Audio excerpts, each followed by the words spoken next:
Chemical সেক্টরের একটা অন্যতম কোম্পানি যার নাম হচ্ছে ফাইনোটেক্স কেমিক্যাল লিমিটেড। ফাইনোটেক্স কেমিক্যাল লিমিটেডের হচ্ছে আমরা ফান্ডামেন্টালসটাকে নিয়ে অ্যানালিসিস করব, দেখবো যে কোম্পানিটা ফান্ডামেন্টালি কতটা সাউন্ড রয়েছে।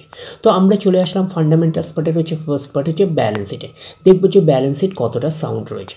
তো আমরা চলে আসলাম ব্যালেন্স শিটে। তো ব্যালেন্স শিটের আমরা চলে যাচ্ছি কোম্পানিটার হচ্ছে রিজার্ভ অ্যান্ড সারপ্লাসে ব্যালেন্স শিট পার্টে। তো চলে আসলাম রিজার্ভ অ্যান্ড সারপ্লাসে। প্রথমে ছিল 47 কোটি, তারপরে সেটা গ্রো করে 54, তারপরে হচ্ছে সেম ফ্ল্যাটিস টাইপের পারফরমেন্স করলে 54, তারপরে সেটা গ্রো করে 69, তারপরে সেটা গ্রো করে 90, 113, 137, 147, 187, পরপর গ্রো করলো 240, তারপরে হচ্ছে 327।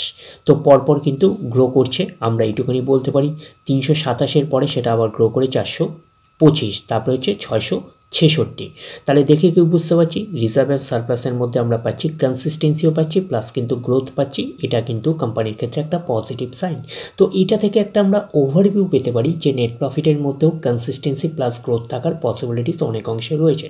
তার কারণটা কি, নেট প্রফিটের কিছু অংশ রিজার্ভ অ্যান্ড সারপ্লাসে ট্রান্সফার হয়। তো ওভারঅল ভিউটা আমাদের কাছে ক্লিয়ার হয়ে যাবে কোম্পানিটার প্রফিট অ্যান্ড লসে গেলে। তো প্রফিট অ্যান্ড লসে গেলে ক্লিয়ার হয়ে যাবে যে নেট প্রফিটের মধ্যে কতটা কনসিস্টেন্সি রয়েছে, কতটা গ্রোথ রয়েছে। তো আমরা রিজার্ভ অ্যান্ড সারপ্লাস কত পেলাম, 666 কোটির রেঞ্জে আমরা বলতে পারি। এইবারে আমরা চলে যাব কোম্পানিটার হচ্ছে বরিং পার্টে। তো আমরা চলে আসছি কোম্পানিটার হচ্ছে বরিং পার্টে। তো বরিং পার্টের হচ্ছে আমরা চলে যাচ্ছি লং টার্ম বরিংয়ে। তো চলে আসলাম লং টার্ম বরিং। প্রথমে ছিল 3 কোটির রেঞ্জে, 3 কোটির রেঞ্জের পরে সেটা আবার কমে 73 লাখ, তারপরে কিন্তু পরপর 0, তারপরে হচ্ছে 22 লাখ, তারপরে হচ্ছে 10 লাখ, তারপরে পরপর 0 পাচ্ছি। তো 0-র পরে আমরা যেটা পাচ্ছি লাস্ট অবধি এখনও অবধি পাচ্ছি 0। তার মানে লং টার্ম বোরিং এখন 0 রয়েছে। তার মানে কোম্পানির ক্ষেত্রে একটা পজিটিভ সাইন এটা। তার মানে কোম্পানির এক্সট্রা কোনো বার্ডেন থাকছে না ইন্টারেস্ট পে করার ব্যাপারে। এইবারে আমরা চলে যাব কোম্পানিটার হচ্ছে শর্ট টার্ম বোরিংয়ে। তো চলে আসলাম শর্ট টার্ম বোরিং, ছিল 18 লাখ, তারপরে 0, তারপরে 1 কোটির রেঞ্জে, তারপরে 3 কোটির রেঞ্জে, 1 কোটির রেঞ্জে, 4 থেকে 4.5 কোটির রেঞ্জে, 2 কোটির রেঞ্জে অ্যাপ্রক্স বলতে পারেন, অ্যাপ্রক্স 3 কোটির রেঞ্জে, 3.5 কোটির রেঞ্জে, অ্যাপ্রক্স 2 কোটির রেঞ্জে, তারপরে হচ্ছে 7 কোটির রেঞ্জে। তো 7 কোটির রেঞ্জের পরে আমরা যেটা পাচ্ছি সেটা হচ্ছে 5 কোটির রেঞ্জে, তারপরে হচ্ছে 39 লাখ। তো শর্ট টার্ম বোরিং ন্যাচারাল ব্যাপার, আমরা জানি যে ফ্ল্যাকচুয়েটিং ম্যানারে থাকে, প্রতি বছর আপস অ্যান্ড ডাউনস করে। তো আমরা শর্ট টার্ম বোরিংয়ের থেকে আমরা যেটা বেশি গুরুত্ব দিই সেটা হচ্ছে লং টার্ম বোরিংকে। তো লং টার্ম বোরিং 0 রয়েছে, আর শর্ট টার্ম বোরিং হচ্ছে না থাকার মতন 39 লাখের রেঞ্জে আমরা বলতে পারি। এইবারে আমরা চলে যাব কোম্পানিটার হচ্ছে ক্যাশ অ্যান্ড ক্যাশ ইকুইভ্যালেন্টের, দেখবো যে ক্যাশ অ্যান্ড ক্যাশ ইকুইভ্যালেন্টের অবস্থান কীরকম রয়েছে। তো আমরা চলে আসলাম কোম্পানিটার ক্যাশ অ্যান্ড ক্যাশ ইকুইভ্যালেন্ট। প্রথমে ছিল 12 কোটি, তারপরে 13, 10, 9, 13, 8, 15, 18, 34, 38 কোটি, তারপরে হলো 60 কোটি। তো 60 কোটির পরে আমরা যেটা পাচ্ছি সেটা হচ্ছে 40 কোটি, তারপরে হচ্ছে 56 কোটি। তো ওভারঅল এই ব্যালেন্স শিটটাকে আমরা ফার্স্ট টাইপের ব্যালেন্স শিট হিসাবে কনসিডার করতেই পারি। তো ক্যাশটা মোটামুটি ঠিকঠাকই রয়েছে, আমরা এইটুকুনি বলতে পারি, একটা ওকে টাইপের রয়েছে, 56 কোটির রেঞ্জে ক্যাশ রয়েছে। আর কোম্পানিটার হচ্ছে শর্ট টার্ম বোরিং, তো ন্যাচারাল ব্যাপার আমরা জানি যে ফ্ল্যাকচুয়েটিং ম্যানারে থাকে, প্রতি বছর আপস অ্যান্ড ডাউনস করে। তো শর্ট টার্ম বোরিং খুব একটা বেশি নেই, 39 লাখের রেঞ্জে রয়েছে। আর লং টার্ম বোরিং কিন্তু 0 রয়েছে, আমরা এইটুকুনি বলতেই পারি। এবং কোম্পানিটার হচ্ছে রিজার্ভ হচ্ছে কত, 666 কোটির রেঞ্জে হচ্ছে রিজার্ভ অ্যান্ড সারপ্লাস। এইবারে আমরা চলে যাব কোম্পানিটার হচ্ছে প্রফিট অ্যান্ড লসে। তো আমরা চলে আসলাম কোম্পানিটার প্রফিট অ্যান্ড লসে। আমরা ডিরেক্টলি চলে যাব কোম্পানিটার হচ্ছে নেট প্রফিটে, দেখবো যে নেট প্রফিটের অবস্থান কী রকম রয়েছে। তো চলে আসলাম নেট প্রফিটে। প্রথমে ছিল প্রফিট করলো 8 কোটি, তারপরে হচ্ছে একটা ফ্ল্যাটিস টাইপের পারফরমেন্স করলো 8 কোটি, তারপরে সেটা গ্রো করে 15 কোটি, তারপরে গ্রো করে 20, তারপরে 29 পরপর কিন্তু গ্রো করলো। তারপরে কিন্তু একটা ডাউন পারফরমেন্স করে 24, তারপরে আবার 24 একটা ফ্ল্যাটিস পারফরমেন্স করলো 24, তারপরে আবার একটা ডাউন পারফরমেন্স করে 14, তারপরে হচ্ছে গ্রো করে 45 কোটি, তারপরে আবার জাম্প করে 45 কোটির পরে আবার জাম্প করে হচ্ছে 57 কোটি প্রফিট করলো, তারপরে হচ্ছে 90 কোটি আবার গ্রোথ দেখাতে শুরু করলো। তো 90 কোটির পরে সেটা আবার আমরা কী পাচ্ছি, 90 কোটির পরে আবার গ্রোথ দেখাতে শুরু করলো 121 কোটি, তারপরে আবার গ্রো করে 125 কোটি।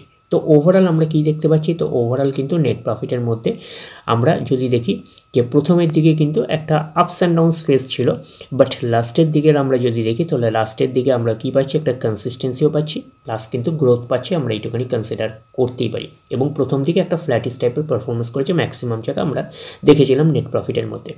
তো ওভারঅল আমরা এটা দেখে কী বুঝতে পারছি যে নেট প্রফিটটাকে আমরা ঠিকঠাক হিসাবে কনসিডার করতে পারছি। তার কারণটা কি, লাস্টের দিকে আমরা একটা কনসিস্টেন্সি প্লাস গ্রোথ পেয়েছি।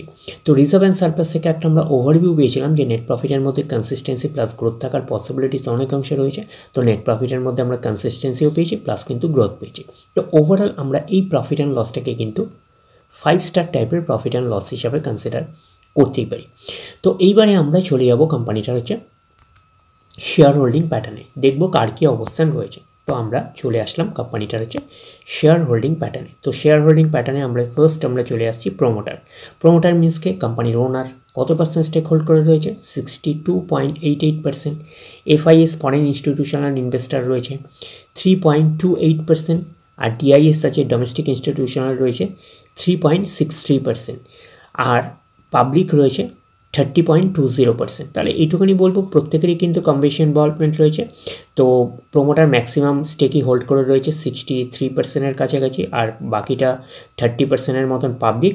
আর FIS DIS এর হচ্ছে স্টেকটা কমই রয়েছে, 3 থেকে 3.5%-এর মতন। এইটুকুনি বলতে পারি যে FIS 3%-এর বেশি, আর DIS হচ্ছে 3.5%। তাহলে সেই হিসাবে একটা আমরা বলতে পারি একটা ওকে টাইপের হচ্ছে শেয়ার হোল্ডিং প্যাটার্ন হিসাবে আমরা কনসিডার করতেই পারি।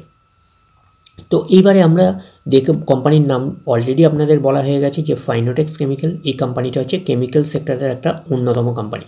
তো কোম্পানিটা বিশেষত হচ্ছে স্পেশালিটি কেমিক্যালের ওপরে কাজ করছে, যে স্পেশালিটি কেমিক্যালস ফর টেক্সটাইল সেক্টরের ওপর, constructions, water treatment and fertiliser, leather, Paints, তো এইসব সেক্টরের উপরে কিন্তু এই কেমিক্যাল সেক্টর কাজ করছে, এইটুকুনি কিন্তু মাথায় রাখবেন। তো এবারে আমরা যদি চলে যাই কোম্পানিটার মার্কেট ক্যাপিটালাইজ, তো কোম্পানিটার মার্কেট ক্যাপিটালাইজ হচ্ছে অ্যাপ্রক্স বলতে পারেন যে 3,800 কোটির রেঞ্জে, 4,000 টাকার কম মার্কেট ক্যাপিটালাইজ। তো আমরা এইটুকুনি বলতে পারি 4,000 মিনস হচ্ছে 4,000 কোটি টাকার। তাহলে মানে আমরা বলতে পারি যে অ্যাপ্রক্স 3.5 থেকে 4,000 কোটি টাকার মার্কেট ক্যাপিটালাইজ, অর্থাৎ এই কোম্পানিটাকে আমরা স্মল ক্যাপ টাইপের কোম্পানি হিসাবে কনসিডার করতে পারি। তো স্মল ক্যাপ টাইপের কোম্পানি হিসাবে কিন্তু ব্যালেন্স শিটটা ঠিকঠাকই রয়েছে আমরা কনসিডার করতে পারি, এবং প্রফিট অ্যান্ড লসটাও ঠিকঠাক রয়েছে, অর্থাৎ নেট প্রফিটের মধ্যে সেই হিসাবে একটা কনসিস্টেন্সিও আমরা পেয়েছি এবং গ্রোথও পেয়েছি। তো কোম্পানিটার আমরা যদি ROC দেখি, রিটার্ন অন ক্যাপিটাল এমপ্লয়েড কী আছে 38.7%, ROE রিটার্ন অন ইকুইটি আছে 30.1%। তাহলে ROC আর ROE হচ্ছে ডিসেন্ট রয়েছে। তো কোম্পানির পারফরমেন্সের উপরে কিন্তু ডিপেন্ড করে ROC আর ROE। আগামী দিনে যদি কোম্পানি আরও ভালো পারফরমেন্স করে, আরও গ্রোথ দেখাতে শুরু করে, তাহলে ROC আর ROE হচ্ছে আরও ইমপ্রুভ করবে। তো এইবারে আমরা চলে যাব কোম্পানিটার হচ্ছে চার্ট প্যাটার্নে, দেখব যে শেয়ার হোল্ডারদের কতটা রিটার্ন জেনারেট করেছে। তাহলে আমরা চলে যাচ্ছি কোম্পানিটার চার্ট প্যাটার্নে। আমরা চলে আসলাম কোম্পানিটার হচ্ছে চার্ট প্যাটার্নে। তো কোম্পানিটা এখন ট্রেড করছে কত, 333 টাকা 50 পয়সায় এখন ট্রেড করছে। তো কোম্পানিটার আমরা যদি মার্কেট ক্যাপিটালাইজ চাই, তো মার্কেট ক্যাপিটালাইজ বলা হয়ে গেছে অ্যাপ্রক্স 4,000 কোটি টাকার মার্কেট ক্যাপিটালাইজ, অর্থাৎ এই কোম্পানিটাকে আমরা স্মল ক্যাপ টাইপের কোম্পানি হিসাবে কনসিডার করতেই পারি। আমরা যদি চলি এই কোম্পানিটার PE রেশিও, তো PE রেশিও কত হচ্ছে 30.24 হচ্ছে PE রেশিও। এবং কোম্পানিটার আমরা যদি 52 উইক হাই দেখি, কোম্পানিটার 52 উইক হাই হচ্ছে 458 টাকা 85 পয়সা হচ্ছে 52 উইক হাই। এবং কোম্পানিটার আমরা যদি 52 উইক লো দেখি, 303 টাকা 80 পয়সা হচ্ছে 52 উইক লো। তো কোম্পানিটার একদিনের পারফরমেন্স দিয়েছে 1.5%-এর মতন নেগেটিভ রিটার্ন জেনারেট করেছে একদিনে। 5 দিনের পারফরমেন্স করেছে 3.5%-এর মতন নেগেটিভ রিটার্ন জেনারেট করেছে 5 দিনে। 1 মাসের পারফরমেন্স দিয়েছে 1%-এর মতন পজিটিভ রিটার্ন জেনারেট করেছে 1 মাসে। আমরা যদি চলে যাই 6 মাসে, 6 মাসে হচ্ছে 15%-এর মতন নেগেটিভ রিটার্ন জেনারেট করেছে 6 মাসে।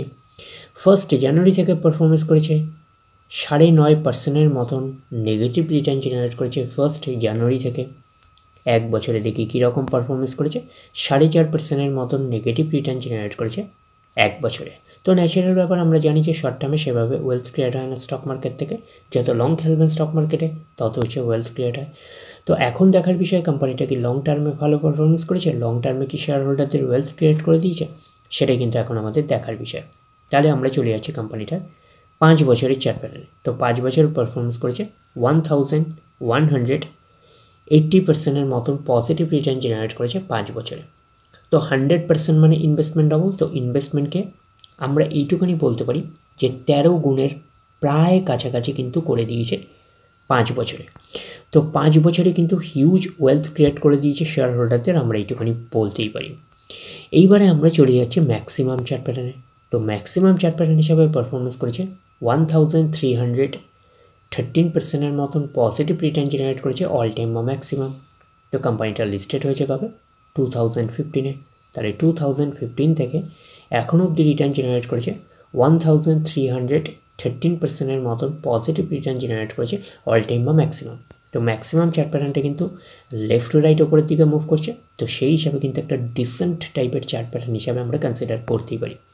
যেহেতু কোম্পানিটা একটা স্মল ক্যাপ টাইপের কোম্পানি, যেরকম আপনাদের রিটার্ন হিউজ দেবে সেরকম কিন্তু বড় বড় কারেকশনস হবে, এইটুখানি মাথায় রাখবেন।